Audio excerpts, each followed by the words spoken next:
abarcar la mayor parte de los comentarios. A ver, el tema y el reto principal para este 2020 sin duda debe ser el tema de la seguridad.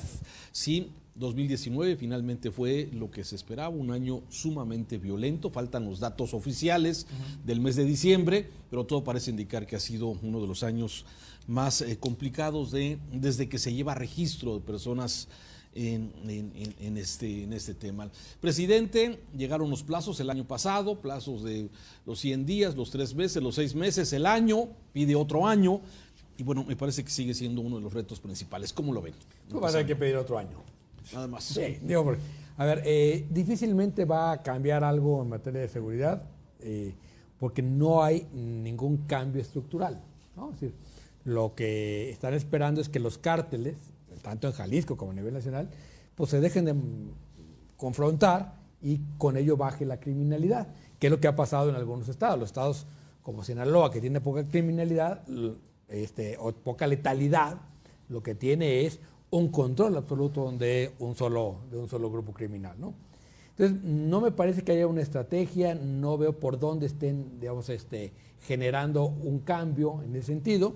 La Guardia Nacional tiene un papel disuasorio, pero no está generando absolutamente nada. Entonces, me parece que no vamos a ver en esa parte que tiene que ver con el número de personas asesinadas, que en 2019, como bien dices, rompió todos los récords, ¿no? Este fue el año con más letalidad en México. No veo que pueda cambiar desde el gobierno. A lo mejor cambia algo en la situación, pero no porque haya una política. A lo mejor en algunas regiones empieza un cártel a un grupo criminal a ser predominante y en ese sentido baja la letalidad. Fuera de eso no veo que pueda pasar. Pero lo que está sucediendo, perdón Jorge, es que se han fortalecido otros cárteles. O sea, no hay visos de cierre de año y de principio de año para creer que hay avances. O sea, de cierre de año, lo que ocurrió en Culiacán es un antecedente que luego se reproduce. Los cárteles se dieron cuenta que pueden controlar al gobierno y que el gobierno no va a reaccionar frente a todo esto. Luego, el cártel del infierno, el de Tamaulipas, ahora empieza a cobrar notoriedad. El de Sinaloa sigue siendo muy fuerte. El Jalisco tiene al Mencho como uno de los elementos que el presidente criticaba tanto, pues el presidente quiere los poderosos como un presidente, el Mencho y el Mayo Zambada, ¿no? Y hoy es triste la narrativa que siguen presentando las autoridades. La declaración de Alfonso Durazo, que dice, en este gobierno no habrá un Genaro García Luna, bueno, que empiece por darse cuenta que tiene a muchos ex compañeros y ex cercanos de Genaro García Luna. No puedes hacer ese tipo de declaraciones y ese tipo de apuestas y seguir hablando del pasado cuando estamos hablando de un sujeto que ha sido secretario particular de un candidato a la presidencia, que ha sido secretario particular del presidente de la República, que ha sido un participante de 3 partidos políticos. O sea, realmente no pueden seguir hablando del pasado los que han vivido. Como si no tuviera nada que ver, ¿verdad? No, a ver, en este sentido, efectivamente, como bien dice Diego y Juan María, no hay una estrategia, no se ve un cambio de estrategia novedoso, y yo creo que realmente el único objetivo que podría ser, digamos, medianamente conseguible en este año es por lo menos frenar o hacer la contención, perdón, de la violencia. Ese es, yo creo, que el único objetivo medible real que podríamos tener para 2020. ¿Qué significa eso? Que 2020 no se convierta en el año que sea el de mayor letalidad como lo fue 2019. O sea, yo creo que el objetivo que tienen que tener es parar esta espiral de violencia. Ya luego se verá cómo se puede bajar, pero obviamente eso implica, por un lado, la estrategia y por otro lado, que efectivamente la Guardia Nacional se termine de acomodar, que como vimos tuvo unos graves problemas de implementación. ¿no? Graves problemas de implementación. El tema de la Policía Federal, claro, por ejemplo. Se supone que va a haber más reclutamiento, se supone que van a aumentar las zonas donde va a tener presencia. Digo, tiene que ver con esta parte operativa de cómo se baja la presencia de la Guardia Nacional. Y el otro tema del que nadie habla, que está permanentemente sobre la mesa, es el asunto del fortalecimiento de las policías estatales. Que eso está tal cual en el limbo y que sería clave precisamente para poder lograr esta contención del delito. Y ahí la verdad es que ni el gobierno federal ni los gobiernos estatales están diciendo esta boca es mía, por lo cual yo creo que el mejor escenario posible que yo veo es que se pueda frenar la dinámica. Ese es el mejor escenario posible. El peor escenario es que 2020 supere al 2019. Pero fíjate, es que vamos a estabilizar al paciente que trae 40 de calentura, ¿no? Estabilizarlo en 40 no resuelve nada, ¿no? O sea, porque quiere decir que la infección sigue ahí, ¿sí? Ay, es que no llegó a 41. Hombre, ¿no? O sea, la verdad es que no, pero no los puedes bajar. ¿Qué? Ahorita A ver, aunque tengas una buena estrategia, ¿eh? No, aunque la creo tengas, que, no las puedes bajar. Lo que digo es, no hay que comprarle el discurso a Durazo de que ya logramos contener porque está estabilizado. No, es que no está hombre. contenido. Eso no, está claro. Lo que han mostrado, han querido mostrar eso, que hay ya cierta contención. Evidentemente no. Que hay un cambio en la tendencia porque ya no está tan cambia inclinada. el periodo de referencia y entonces cambia la curva. Yo creo que lo que hay que evitar es comprarles ese discurso. Yo creo que está muy grave el asunto de seguridad y que no tienen claridad de hacia dónde vamos. Y luego, por supuesto, que nos van a hablar tanto estatalmente como nacionalmente de que hay otros delitos que son los que más impactan a la sociedad, que van bajando, que es el robo de autos, el robo, ¿no? Cuando vemos que lo que ha aumentado es la violencia en ese tipo de delitos, ¿no? Entonces, a lo mejor hay poco menos de robo a casas o de robo a autos, pero con más violencia, ¿no? Entonces, no estamos resolviendo ningún que eso problema. es materia estatal, por Pero, cierto. pero que tampoco es cierto, ¿eh? Tampoco es verdad que el delito común está bajando. Ustedes están hablando de las policías estatales y las federales y las municipales, porque ahora los municipios van a decir no hay recursos ni para comprar armas, ni para aumentarles salarios a los policías van a tener que compensar a ver de dónde. Hoy aparece algo muy interesante porque también hay que ver cómo está reaccionando la sociedad. Escuchen la grabación que presenta Héctor de Mauleón en el Universal del asesino del Estado de México. La forma descarnada que el tipo dice, yo no me arrepiento de haber matado a mi padre, de haber matado a 6 personas. Y le está hablando con su madre. Dice, y aquí me voy a quedar, aquí o me matan, o me suicido, o me dan cadena perpetua. Son en términos generales las palabras. Esa es la sociedad que estamos entregando. Claro. Sí, es la descomposición, pero a ver, pero entonces no se ve hacia adelante algo, o sea, no vemos nada más que la Guardia Nacional, no se ve nada que de alguna forma vaya a cambiar este escenario de violencia, más que lo que has estado mencionando, que los cárteles correspondientes tomen fuerza en sus respectivas ciudades y vayan controlando. Y de la parte de la autoridad, que se repartan el país sería la lógica desde los cárteles. Evidentemente lo que necesitamos son instituciones, porque a la vuelta de la esquina, o sea, los cárteles que estabilicen la violencia no te garantizan absolutamente nada, ¿eh? Ahora, la sociedad. Escuchaba hoy por la mañana a Levarón en la próxima visita que hará el presidente el domingo a Vispe, a Sonora, y la convocatoria está haciendo Javier Sicilia para el día 23 Del 23 al 26, salen de Cuernavaca el 23 y llegan al Palacio Nacional el 26. Pero a ver, ¿este tipo de manifestaciones sociales pueden mover algo? Pues deben mover. Lo que están diciendo los Levarón en esta serie de entrevistas que han estado haciendo hoy, dice es que la manifestación no es por la tragedia que vivimos nosotros, es por lo que está viviendo la nación, es por la seguridad a la que aspiramos y la descomposición. Decía uno de los Levarón, el Poder Judicial no existe en el país. No. Esa es una porquería la forma en que procede el judicial. Pero entonces no solamente es la policía, es todo es el tema de la impartición de justicia. Está de cabeza, no hay una impunidad terrible. Y lo que tú dices, el Estado de Derecho, Raúl, tú lo dices frecuentemente. Es que lo hemos dicho, cualquier solución al problema de la violencia en este país es de largo plazo y si alguien lo plantea así, no gana las elecciones. ¿No? Si alguien llega y dice, a ver, señores, en este sexenio no voy a arreglar nada, no voy a bajar los índices, voy a poner el sistema para que en 10, 15 años podamos vivir en paz, nadie vota por él, ¿no? Entonces, finalmente, Dios, si el discurso tiene que ser de que vamos ganando, aunque no estemos ganando nada, y al mismo tiempo estar tratando de transformar. Sin embargo, yo no veo que en el Poder Judicial, aparte de que se aplauden mutuamente el presidente y el presidente de la Corte, haya nada, ¿no? Mira, el presidente de la Corte anda ahí echándole porras al Marín Sandoval cuando no le toca, y el presidente diciendo ese discurso de Saldívar debería escucharlo todo el mundo y vamos a repartirlo por todo el país como si fuera otra cartilla moral, ¿no? Entonces, eso no transforma. ¿Sí? Están en la política y no en la construcción de instituciones. García Luna. Y antes de García Luna, Raúl, vamos a entrar a la economía, pero también recordemos a la influencia que tiene esta inseguridad en la economía, porque el lavado de dinero es creciente. En ciudades como Guadalajara lo vemos. Si no fuera por ese dinero que entra, dinero sucio que se está lavando en diferentes escenarios, quién sabe cómo andaría la economía del país, ¿eh? Ahora, quisiera agregar un tema que yo creo que hemos insistido en este espacio y en otros, que es el asunto de una estrategia que tiene que ver con la recuperación de los territorios, que eso es algo de lo que nunca se ha planteado. Es decir, ¿cómo le hacemos? Digo, seguramente tienen los mapas de criminalidad, ¿no? El gobierno federal debería de tenerlos más actualizados.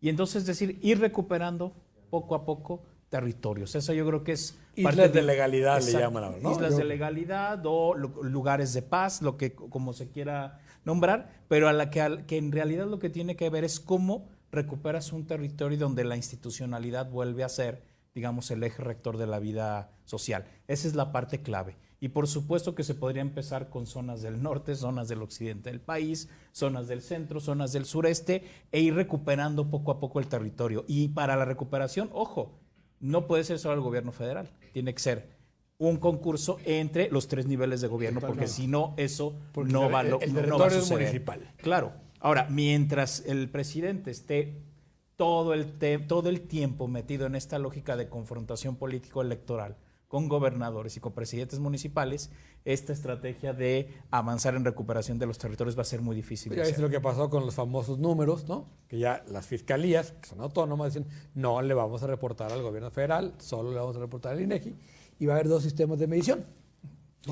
De por sí, con otras cifras. De por sí, los datos cada quien sus cifras, ahora sí, ¿eh? El INEGI y el INOD, ¿no? Tal cual. Vamos a hacer una pausa, estamos platicando, estamos para opinar aquí en Mega Noticias, regresamos.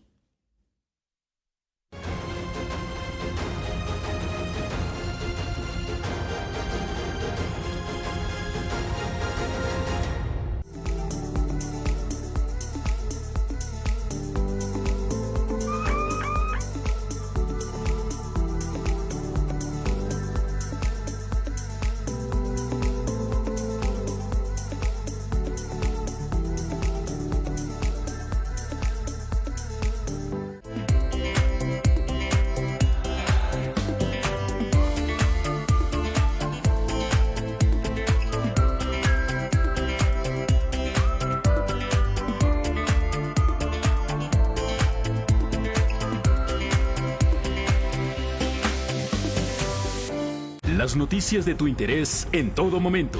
Las historias contadas desde el lugar de los hechos. La información actualizada en tiempo real. Fotos, videos, entrevistas en exclusiva. Personaliza tu localidad y selecciona lo que más te interesa. Todo en tus manos. La información que tú necesitas saber en la nueva app de Mega Noticias. Descárgala ya. Muchas gracias. Continuamos para opinar. A ver, García Luna veo que trae muy preocupados a muchos. Muchos. No es para menos. A harta gente. Hoy Raimundo Rivapalacio en su columna que publica en el periódico El Financiero y en otros medios, ¿sí? Señala que hay personajes de la actual administración de López Obrador que pues participaron directamente en las estrategias de seguridad que implementó García Luna cuando fue el supersecretario de este país, ¿sí? ¿Por qué tiene sustento? Ya es una fe el que traen Rodríguez Bucio y Raimundo Rivapalacio, porque Raimundo Rivapalacio hace algunas semanas informó que Rodríguez Bucio, el actual líder de la Guardia Nacional, El responsable de la Guardia Nacional, había estado vinculado con García Luna. Le responde Rodríguez Bucio diciendo, yo no estuve vinculado. ¿Cómo no? Dice, usted estuvo bajo su supervisión. Es que nace de una declaración muy terrible del presidente, de decir, cualquiera que haya tenido relación con García Luna lo vamos a correr del gobierno. ¿sí? Y cuando tú tienes, ¿de dónde sacas policía si no es de la policía? Y bueno, cualquier policía tenía que ver con el jefe de la policía. Entonces, se metieron en un círculo vicioso, un círculo perverso, que ya no saben cómo salir. Ahora, el caso... Sí, perdón, Diego. No, nada más. Ahora que ya está negociando García Luna ir a la cárcel y convertirse en informante, creo que más de alguno debe estar sudando la gota gorda. Eso es lo que yo iba a señalar. O sea, ¿cómo viene todo el caso García Luna? Genaro García Luna, para quien no lo sepa, es un policía que durante 30 años fue creciendo hasta convertirse en el hombre más poderoso del sexenio de Felipe Calderón. Fue un hombre que se desarrolló, modernizó las policías y modernizó los sistemas. Por eso fue el que diseñó el actual esquema de policías que existe, la Que Policía Federal. Él creó la Policía Así Federal. es.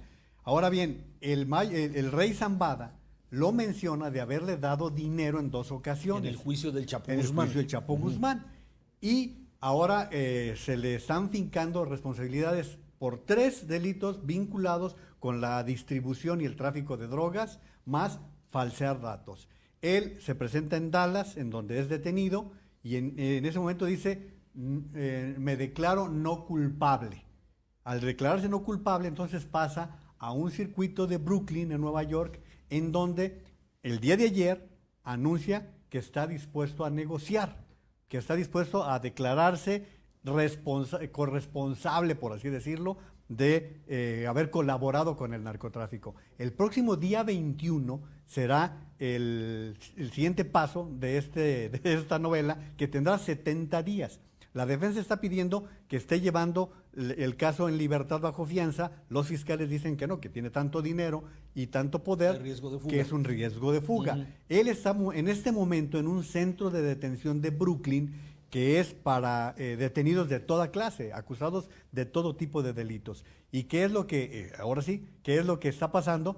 Que como él va a ser un testigo colaborador, pues cuánta información va a empezar a soltar. Es que sabes que, el tema de García Luna va a teñir, yo creo que todo el principio de este año, todos estos meses que vienen, y va a teñir el sexenio de Fox, el sexenio de Calderón, el sexenio de Peña y el de López Obrador. Precisamente porque es por las relaciones de García Luna con todas las agencias policiales. Y habrá que ver cuál es la posición que toma el presidente, si efectivamente se va con una vara muy estricta, decir cualquiera que haya sido parte de esas redes se va, y además se le imputan cargos, esa es una lógica, o la otra es generamos una gran cortina de impunidad para 4 sexenios. Yo creo que esta segunda opción sería tremendamente riesgosa para el país. No, y para el presidente, ¿no? Claro. Ahora, lo que pasa es que otra vez la justicia mexicana se hace en Estados Unidos, no en México. Sí. Y ahí pierden el control.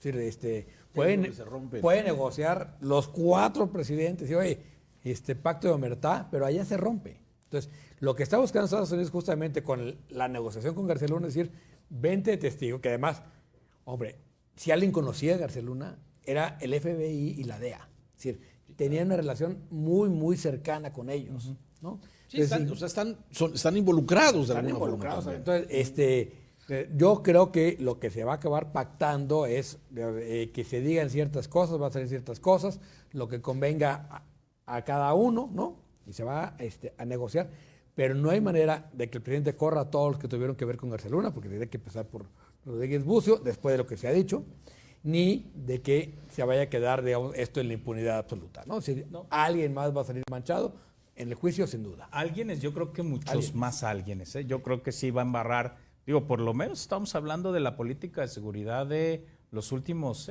20 y tantos años. Ese es el gran tema García Luna, que va a desprender y va a salpicar para todas partes y para todos los partidos, para todos los estados. Se cayó mucho Felipe Calderón luego de la detención de él. Sí, hombre, pero se ve calladón, ¿verdad? Ya está otra vez. Ya otra en la vez misma. empezó. Hoy le pega a Ayer- Pemex, pero con todo Ayer en Twitter, empezó también, yo estoy observando, siguiendo sus... Pero fíjate, Raúl, hoy veo yo cierta coincidencia en decir que el presidente está pésimamente asesorado, que no es ninguna novedad. O sea, tú ves lo del avión, ves temas sustanciales que el presidente no da la información adecuada, y me parece que en este caso ocurre algo semejante, porque es muy sintomático que a García Luna lo detienen después de que viene el procurador de Estados Unidos a México, exactamente un día después. Entonces, ¿hasta qué grado, en este odio que tiene el presidente López Obrador por Felipe Calderón, le dijeron, hombre, pues si está la posibilidad de juzgar a García Luna y llevarnos entre las patas a Felipe Calderón, no midieron todas estas consecuencias que para el país puede tener un juicio en el cual García Luna puede soltar demasiado estiércol? Sí, lo que no sé si si está mal asesorado o no es asesorable. No, no es asesorable. Sí, porque sí, o sea, sí hay muchas cosas que él decide sobre la marcha, ¿no? Y los medios funcionarios federales te dicen, los principales víctimas de las mañaneras somos nosotros. Sí, yo creo ¿no? que cualquier colaborador del presidente debe estar pendiente de la mañanera a ver qué qué instrucción le instrucción da, da. toca. ¿sí? O cómo tiene que cambiar el discurso que traía del día de ayer, ¿no? Entonces sí, yo creo que es difícil de asesorar. O sea, el tema del avión presidencial le dio muchísimo, ¿no? Y lo va a seguir rebotando. Y claro que fue es una mala decisión económica, igual que la del aeropuerto de Texcoco. Pero él lo ve en términos políticos, no lo ve en términos Pero económicos. Diego, cuando declara que es un avión que no puede volar a distancias cortas, ¿Qué le importa? La mayoría de la gente ¿no? le va a creer. pues sí, porque no se ha subido la mayoría de la gente a un avión, ¿verdad? Porque no sabemos de aviación. A ver, ¿en qué momento, siguiendo los tracking del presidente, de Oráculos y de los que llevan, su popularidad, bueno, hay quien festeja 1, 2 o 3 puntos que de alguna forma se puede mover, ¿no? Pero sigue siendo un presidente muy popular. Sí, aunque ya los tracking empiezan a separarse, o sea, sube el del Financiero y en el del Economista, que lleva Roy Campos, va bajando, lleva 15 días bajando. El Financiero a veces hace trajes a la medida, Diego. Simplemente digo que hay uno que va para arriba y otro que va para abajo. Solo recordemos que en la elección pasada fue el más certero, de todos. ¿Y en la anterior? Sí. No, pero en la anterior fue el desastre, ¿no? No, pero en Pero estas muchos. últimas, desde el 2017 para acá, son los más certeros, ¿eh? Sí, hay que decirlo. Tal cual. Digo, no podemos... Es que la intermedia de Peña Nieto fue un desastre. La federal, en la federal ya hubo... No, a ver, en esa intermedia fue un desastre todo. Si se sí, acuerdan, fue cuando así es, fue la es gran claro, crisis de La de las López Obrador estaba encuestas. facilísima. Exacto. ¿No? O sea, pero estas, sí. a partir de que varias encuestadoras lograron ajustar sus metodologías, la del Financiero es la más acertada, por lo menos hasta ahora, ¿eh? Pero- Digo, no ha fallado. Digo, Da para igual, decir, o sea, Mitofsky sí, tiende a castigar a este, López Obrador, hay que decirlo. Sin embargo, simplemente yo diría, está en cualquiera de las dos, está en uno en 70 y otro en 60, es mucho, sí, y es un capital político que el presidente está usando para hacer las transformaciones que quiere. Es decir, él sabe que tiene todavía margen para seguir gastando, pues, porque trae con queso. Y si recordamos, los expresidentes Fox y Felipe Calderón andaban en 60, a estas alturas de su sexenio. No andaban abajo de 60.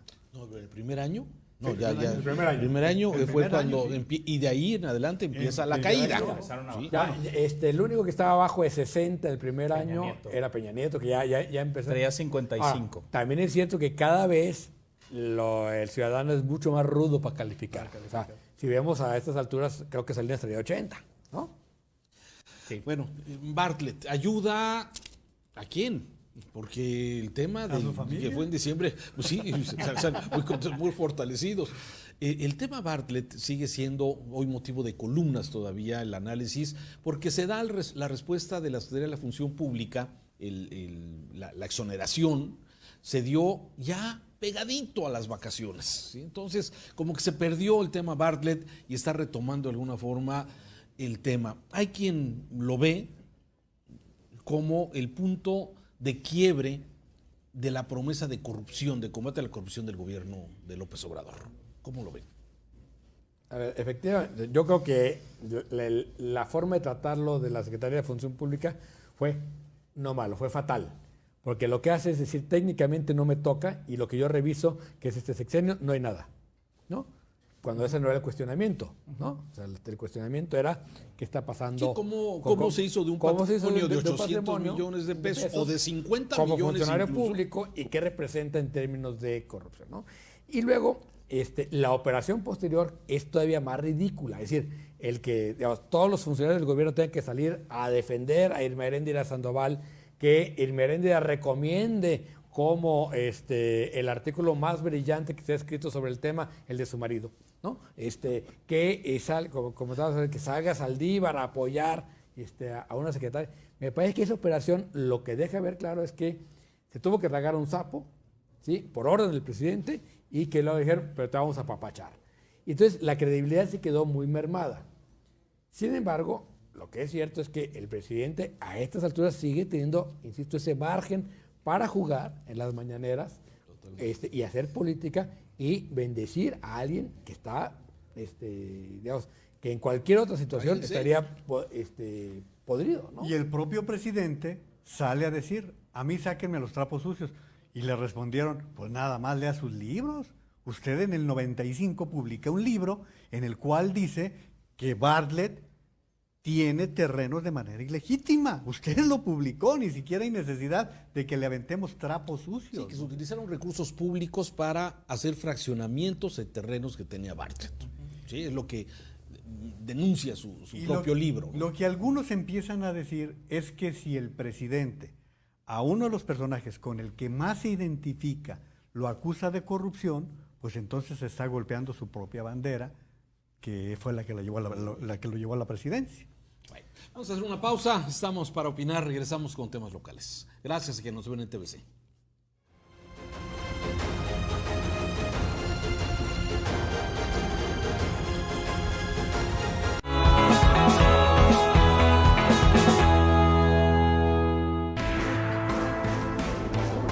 Cien palabras de Eduardo Torreblanca Jax. Dicen que lo mejor del 2019 es que ya terminó, pero iniciamos el 2020 con un muy mal antecedente en materia económica. La economía se estancó a extremos de que quizá en febrero de este 2020 nos demos cuenta o seamos informados de que la economía en realidad presentó en el último trimestre un signo negativo. Esto es más complicado porque exigiría una estrategia mucho mejor planteada del gobierno federal para sacar adelante la economía de este signo negativo o de este estancamiento. Ojalá tenga buen ánimo y buena estrategia e inteligencia para sacar adelante esta economía, porque si no, todos vamos a perder.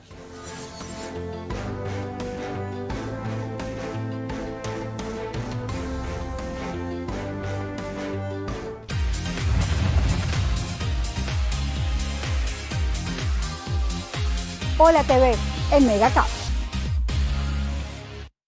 Para ti, que tienes una empresa o negocio, lo que necesitas es Megacable Empresas. Ya que con nosotros obtienes la mayor velocidad de Internet, telefonía totalmente ilimitada, facturación electrónica, tu propia página web. Lleva el control de tu contabilidad con un solo software, Kroll, y la mejor televisión. Hasta 30 megas y telefonía ilimitada por 479 pesos al mes. Megacable Empresas, tu mejor negocio. Ahora sí ya se armó. Con el internet más rápido, con llamadas ilimitadas, con XView Televisión HD interactiva y con Mega 4.5G, la nueva telefonía móvil con más datos que nadie. 6 gigas para tu celular y redes sociales ilimitadas por solo 200 pesos al mes adicionales a tu triple pack. Nadie te da tanto. Con Megacable ya se armó. 13 por 12, 13 pagas hoy. 13 por 12, 13 yo te doy. Me pagas 12, te llevas 13 en Megacable. Te damos 10 megas más de lo que ya tienes. Sin costo. Fox Premium para todo el año que viene. Te conviene. Hablas al ser leído. Hoja tras hoja das vida a la vida en letras y estrofas. De la mente al papel, grandes historias yacen en tu memoria, experiencias como tropel. Mi amigo el libro, soy tu lector, seré tu escritor, y tú serás mi guía. Una pizca de tinta. Violeta, la protagonista de Diablo Guardián, es una joven de 15 años que huye de México a Estados Unidos con dinero que ha robado a sus padres. Sobrevive en Nueva York durante 4 años, enganchando hombres en lobbies de hoteles lujosos y gastando el dinero mal habido en polvo blanco. No sabe que Nefastófeles, el supuesto rico heredero que la deslumbra, será como una daga clavada en su espalda, hasta que ya de vuelta en México se tope con Pig y llegue entonces la hora del Diablo Guardián.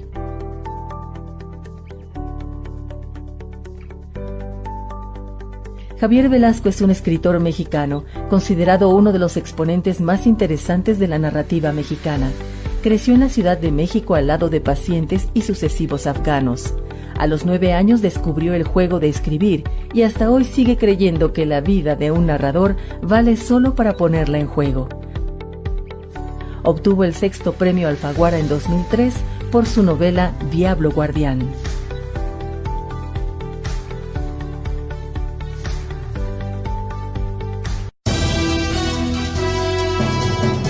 En Mega Noticias somos claros. Nadie nos dice qué decir y menos cómo comunicarlo. Informar es nuestra pasión. Nuestro único compromiso es con usted. Mega Noticias, el valor de la verdad. Ahora sí, ya se armó. Conmigo, Mega 4.5G, la nueva red de telefonía móvil en México. Te voy a dar más datos en tu celular que nadie. Dejarás de contar minutos y aumentará tu velocidad en casa, sin pagar más. Todo esto en planes desde 200 pesos al mes. Con Mega 4.5G de Megacable, ya se armó. Lo que les estoy proponiendo en este momento, señores, es que formemos una organización. Que unamos nuestros recursos para entrenar soldados, para intercambiar conocimientos y para comprar información. Y para que quede muy claro, vamos a llamar a nuestro grupo Muerte a Secuestradores. Salud. Esos maricas. Salud. Bienvenidos a Para Empezar el Día. Soy Anaís Ávila, en el municipio de Aguililla, en donde lamentablemente 13 esta situación y problemas. Presentarle en este espacio un servicio social por si usted puede ayudar. Música, bohemia, poesía y un toque de humor. Otra noche con ustedes por Mega Canal.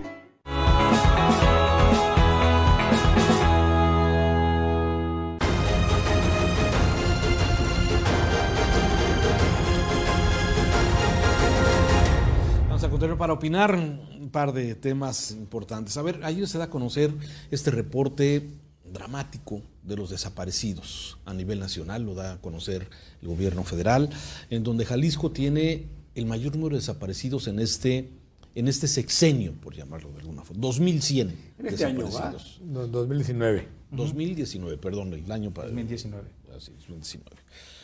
Y esto, de alguna forma, es pues pone. Y se pueden sacar conclusiones de esto, ¿no? Tú hace un rato comentabas aquí en el informativo, sí, que bueno, visibiliza que el tema se está atendiendo. ¿Por qué? Sí, a ver, yo creo que hay dos cosas. Uno, sí estamos en el peor año y que puede tener muchas explicaciones, ¿no? Entre ellas, esta guerra intestina dentro del cártel de Jalisco Nueva Generación y nuevas formas de operación o de cada vez más de poco o más descarnadas de combatirse entre ellos. Y al mismo tiempo que tenemos el récord de desaparecidos, también tenemos el récord de localizados. Es decir, sí hay una nueva chamba en nivel federal y a nivel local de los gobiernos de que sí están tomando en serio cosas que los otros gobiernos no hicieron, ¿no? El problema es que, digamos, no se está judicializando, ¿no? Es decir, tenemos 2.100 desaparecidos, 2.318 encontrados y solo 15 consignados. ¿Impunidad? Sí. A ver, el tema efectivamente tanto para el gobierno federal como para el gobierno de Jalisco sí es un tema prioritario, sin duda alguna. Hay colaboración yo creo que es uno de los pocos temas donde yo veo colaboración, digamos, positiva, tanto a nivel federal como estatal en nuestro ha caso. Venido un par de veces, por lo sí, menos en los últimos meses. Y Encinas, yo creo Encinas, que sale con Margarita Sierra. Es decir, yo creo que es un tema donde hay posibilidades reales de trabajo y efectivamente han afinado los mecanismos de búsqueda temprana, que son sumamente fundamentales para lograr este tema de encontrar a las personas que te dicen, a ver, la búsqueda temprana tiene que ser obviamente de inmediato, en cuanto sepas, no te esperas las famosas 72 horas que antes sucedía, sino de inmediato empiezas a buscar, y yo creo que eso ha ayudado a que haya más personas localizadas. El gran problema es que mientras continúes con el tema de estos cárteles enfrentados y otro tipo de violencias, por supuesto que los desaparecidos van a seguir, ¿sí? Aunque estas dos instancias yo creo que están haciendo una buena labor, tanto a nivel federal como estatal, pero mientras el problema de acá de violencia no se resuelva, estos van a seguir, vamos a decir, recogiendo desaparecidos, encontrando fosas, reconociendo cuerpos, haciendo estos mecanismos de búsqueda temprana, que están bien, pero van a hacer eso, solamente tratar de más o menos minimizar los peores efectos del problema, ¿sí? Yo creo que ese es un tema. Y la otra es que hacen falta análisis en todo el país de cómo se desarrolla el fenómeno de desaparición de acuerdo a las lógicas territoriales. Volviendo a ese tema, hay una técnica que le llaman análisis de contexto, que la Comisión Nacional de Búsqueda y la estatal la tienen clara, que la tienen que hacer, pero no la han operado, que es, a ver, aquí, ¿quiénes desaparecen? ¿Cómo desaparecen? ¿De qué forma? ¿En qué territorios? ¿Bajo qué circunstancias desaparecen? Porque entonces es entender el fenómeno de una manera más localizada, porque el fenómeno de desaparición en Chihuahua es muy distinto al de Jalisco, por ejemplo, hablando de números, o lo que se da en Estado de México es muy diferente, y eso tiene que ver con estos famosos análisis de contexto que se tienen que hacer en cada uno de los estados y en cada uno de los territorios para entender cómo se da el fenómeno, porque es distinto en cada lugar. Y la verdad es que hoy por hoy no tenemos en la mayor parte del país este tipo de diagnósticos que son fundamentales para empezar a tener otro tipo de estrategias, que sean no solo ir recogiendo, vamos a decir, fosas. Es horroroso esto de estas fosas del Mirador, 50 cadáveres. 47 en la semana. Terrible. Pero es que allí está precisamente, añadiendo a lo que ya dijeron ustedes, la capacidad instalada es rebasada por la cantidad de cuerpos que se van encontrando. No hay capacidad para poder determinar quién es. Si estamos hablando de cada semana 50, 60 cadáveres, pues lo de los trailers con cadáveres es una consecuencia. Sí, claro. Chavos, ustedes que están buscando carrera, el servicio forense es una de las carreras, es una de las áreas en donde más personal se necesita en este momento y donde no tenemos suficientes técnicos, ¿no? Sí, me parece que sigue siendo, pero entonces sí coinciden en que de alguna forma esto que comentas me parece... Ahora, un poco más abundando sobre lo que dice Jorge. ¿Quiénes desaparecen? La mayoría son chavos entre 15 y 30 años. Sí, 29. ¿No? Sí, 29. O sea, son ese grupo de población que si estimamos cuántos hombres jóvenes hay en el estado y cuántos han desaparecido, prácticamente 3 de cada 1000 han desaparecido. Es enorme. Sería una epidemia en cualquier lado del mundo, ¿no? O sea, ya es un dato espeluznante y claro, lo vemos, ¿no? En que cada vez nos caen más cerca a todos que sabes de un desaparecido, de un amigo que tiene un pariente desaparecido, etcétera, etcétera, ¿no? O sea, ya es un fenómeno que no es como se ha querido plantear algo aislado del se matan entre ellos, ¿no? No, y ahora socialmente, fíjate que también que creo que hemos ido aprendiendo, en Jalisco eso es claro, como sociedad, cómo reaccionar ante un fenómeno de desaparición. Creo que socialmente hemos ido aprendiendo rápido a decir, a contactar, a generar continuos, digamos, comunicaciones con las personas. Todo el mundo está más localizable todo el tiempo. Cuando pasa algo ya hay como códigos y claves en las familias, en las instituciones, es decir, yo creo que eso sí ha empezado a suceder, aparte de lo que hacen las autoridades. Es decir, socialmente creo que se han generado cada vez más estrategias para cuidarnos entre nosotros y creo que eso también ayuda a que el fenómeno, digamos, de alguna manera empiece a contenerse y a que la lógica de localización también sea más rápida, es decir, decirlo en términos muy coloquiales, la gente estamos cada vez más al pendiente del fenómeno de la desaparición, porque efectivamente, como bien decía Diego, cada vez nos toca de más cerquita, ¿no? Como no ayuda que el sexenio pasado prácticamente se desarticuló el proceso de archivo de huellas digitales que permitía hacer una vinculación rápida de personas. Y eso sí se estaba logrando un cierto avance porque se podía compartir entre las diferentes corporaciones estatales y federales para poder llegar a identificar a las personas. Cambiamos de tema, si les parece rápidamente. Hoy estamos empezando este 2020 con un tema de limitar el transporte de carga de acceso a la zona metropolitana. Sin embargo, eso se fue a la propuesta original de hace un par de años y luego terminó con un cobro para entrar a la zona metropolitana, cosa que ha rechazado la mayoría de los transportistas organizados. ¿Sí? ¿Cómo ven ustedes este proceso y cómo se ha venido caminando? Van a protestar el día 15 los camioneros. Ayer Diego Monraz dice que pues lo del pago se está revisando. En fin. Yo creo que limitar el horario de acceso y incluso de reparto en ciertas zonas de la ciudad me parece que es absolutamente lógico en las ciudades congestionadas. Innecesario. ¿no? Es decir, ya sucede en la Ciudad de México. Y en ¿no? muchas partes, y en muchas partes del mundo. Hay horario de entrada de camiones, horario restringido. Lo del cobro me parece que se fueron otra vez, digamos, sobre las rodillas, decir, hay que cobrar como una forma de decir, es que si van a destruir el pavimento, entonces tienen que pagar, ¿no? Porque hacen un uso de la ciudad. Pero habiendo un impuesto federal, que ya pagan con las placas, los transportistas tienen toda la razón de decir, oye, es que me estás poniendo un impuesto sobre un impuesto, yo ya pago un impuesto. Que a ti no te reporte la federación no es problema mío, ¿eh? Claro. O sea, yo ya pago un impuesto y yo no puedo pagar un impuesto a cada ciudad que vaya. Por eso es federal el impuesto. ¿Por qué? Y por eso son federales las placas. Entonces, yo creo que qué bueno que lo estén revisando, porque no creo que proceda.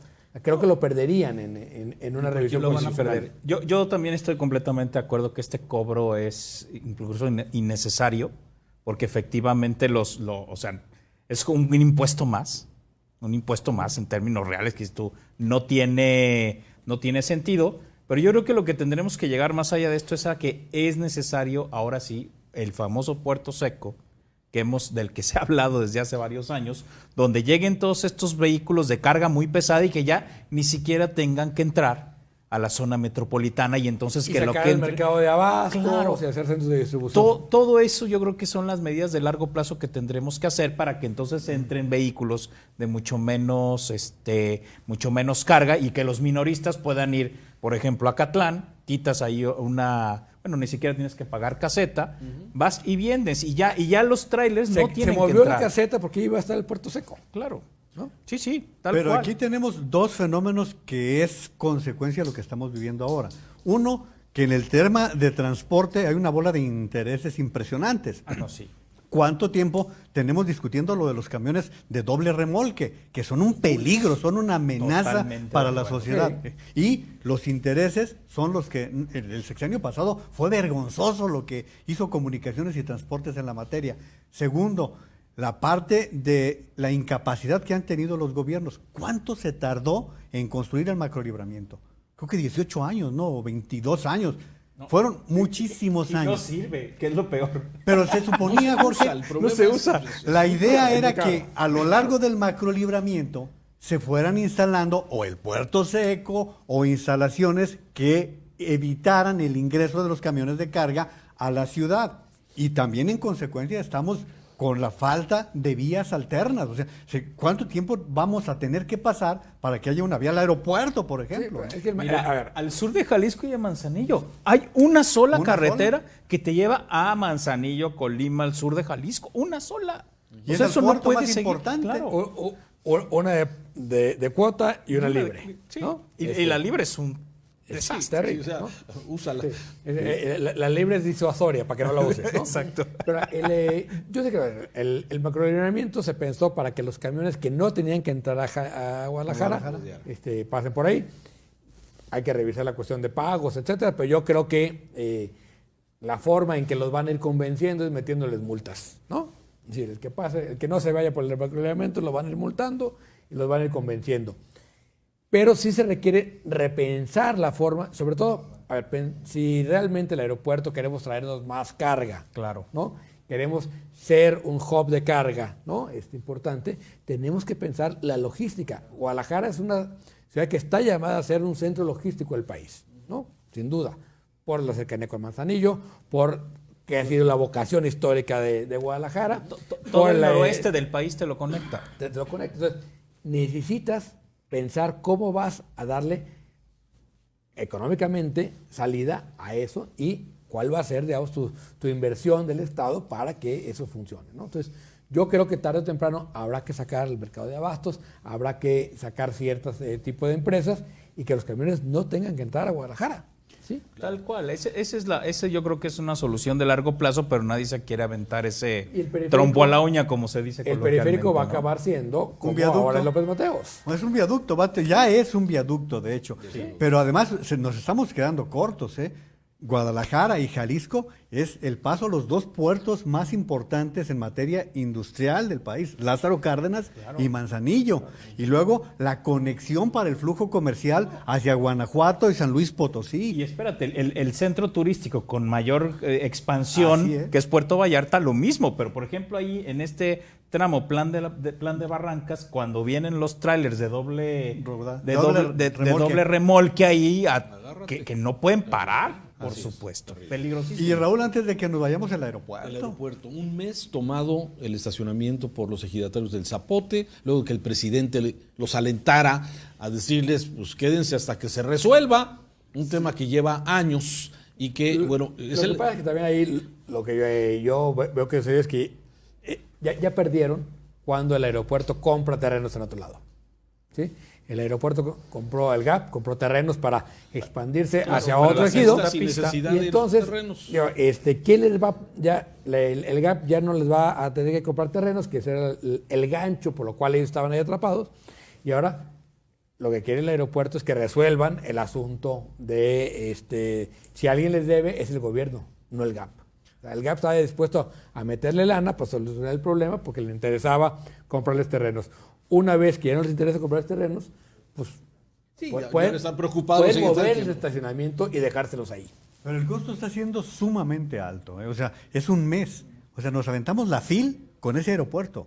¿Cuánta gente, cuánto turista vino en este flujo de vacaciones? Está tomando el estacionamiento, el aeropuerto funciona perfectamente bien. Nada más pero el estacionamiento es parte no pagas. Lo que está creciendo son estas estancias de carros que están a los lados, que, bueno, en este último puente de noviembre no había lugar en ninguna parte. Una posible solución es que eso se quede, el Zapote se quede con el estacionamiento como un estacionamiento más, ¿no? Claro. Pero fíjense, si ustedes observan... Pero es la falta de Estado de Derecho, perdón que te interrumpa. O sea, a mí me parece que... Digo, la verdad es que el estacionamiento es carísimo. Sí. Dejar de ahí tu carro son ha bajado, horas. Sí, pero aún sigue siendo caro. Y ahora con los ejidatarios es baratísimo. Sí, baratísimo. Pero el problema, me parece que el problema principal es la falta de Estado de Derecho. Tenemos un mes, el GAP dice el gobierno federal, el gobierno del Estado y ninguno de las dos autoridades. Tiene que haber un juez que determine cuál es el valor al que hay que pagar y que a partir de eso se hagan las actualizaciones a ver si se les debe o no. Los anteriores dijeron que no, que ya se pagó todo. No, bueno, pero falta que un juez diga, sí, así es. Claro. Este es el valor. Pero el juez no lo ha dicho. Mientras el juez no lo diga, pues el pleito va a seguir. Pero fíjate lo que dices de la falta de Estado de Derecho. Mientras son esta indefinición en materia del estacionamiento, ¿qué pasa con los Uber? Tú te subes con un chofer de Uber y tiene pánico de que el federal lo detenga, lo muerda o la multa sea de 20 o 40 mil pesos. Entonces, son unos extremos en los cuales nos estamos moviendo, ¿no? La falta de Estado de Derecho. Totalmente. Nos vamos, Jorge, muchas gracias, Diego. Gracias. Gracias, feliz año. María. Muchas gracias, feliz año. Nos vemos la próxima semana. Gracias, buenas noches.